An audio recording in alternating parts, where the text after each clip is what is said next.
How did people build homes that stayed cool without air conditioning, store food underground without refrigerators, and move water across entire fields without electricity? They didn't have modern machines. They had something far more powerful, an understanding of nature. But how did they actually do it? How did simple materials become such ingenious engineering?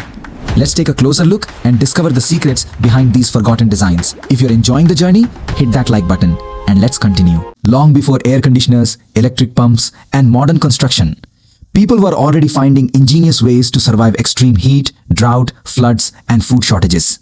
In villages across India, homes were built to stay cool.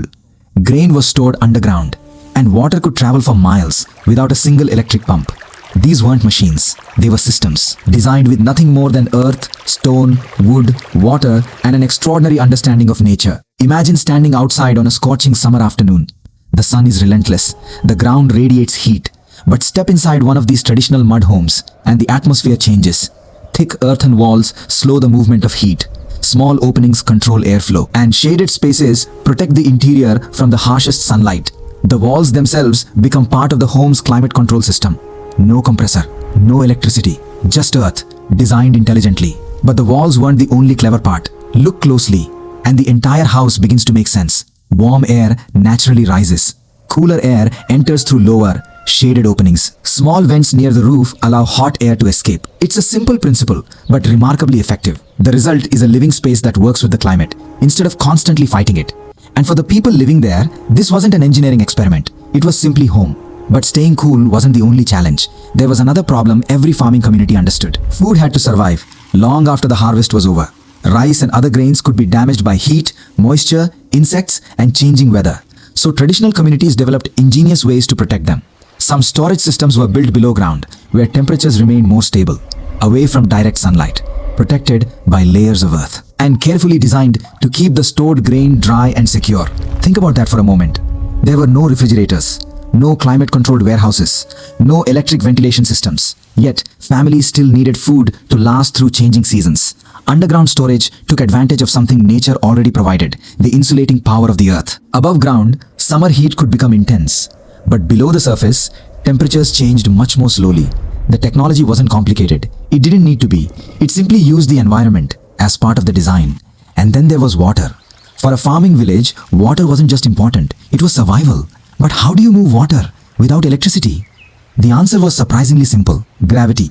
A carefully planned channel could guide water from a higher point toward fields below.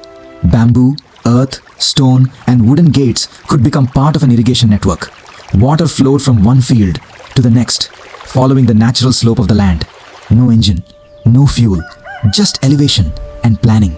Even controlling that water could be remarkably simple. A wooden gate could redirect the flow.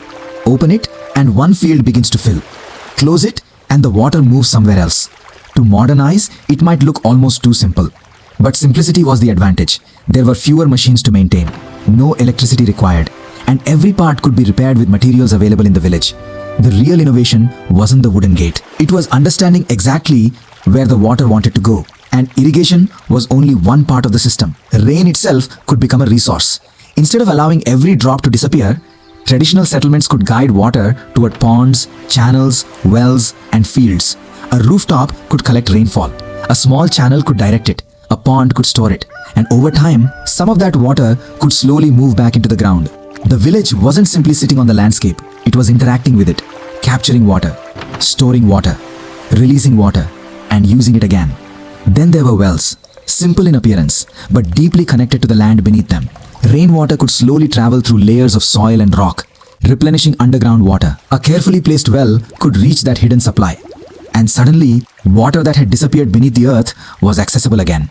A rope, a wooden pulley, a bucket, and human strength. Sometimes the most important technologies are the ones that need almost nothing to operate. Perhaps the most remarkable thing about traditional construction was the way materials were chosen. Earth wasn't just dirt. It could become walls. Stone could provide strength. Bamboo could create lightweight structures. Wood could become beams, tools, gates, and supports. Vegetation could provide shade. And water could shape the entire settlement. The builders didn't simply ask, "What can we build?" They asked something more important. What does this land allow us to build? And when you step back, something extraordinary becomes visible. The house wasn't separate from the farm. The farm wasn't separate from the water. The water wasn't separate from the landscape. Everything was connected. Homes, fields, ponds, wells, grain storage, animals, irrigation channels. Together, they formed one living system. Not a machine made of metal, but a machine made of relationships. So why did so much of this knowledge disappear? Part of the answer is simple. The world changed. Concrete replaced mud. Electric pumps replaced gravity-fed channels. Modern storage replaced many traditional methods. And as technology advanced, some old knowledge was no longer passed down. But progress doesn't necessarily mean everything old was wrong. And tradition doesn't mean everything old was perfect. The real question is, what can we learn from what came before us? For generations, this knowledge was taught without manuals, without classrooms, without computers. It was learned by watching, by doing, by making mistakes, and by working beside someone who already knew. An old craftsman's hands could carry decades of knowledge. And when those hands taught a child, that knowledge could continue, not through a machine, but through memory. They didn't have our machines, they didn't have our electricity, they didn't have our technology. But they understood something we sometimes forget. When you understand the land, you don't always have to fight it. Sometimes, you simply build with it. And perhaps, that's the real legacy of their engineering. Not that they lived without modern technology, but that they knew how to make nature work with them.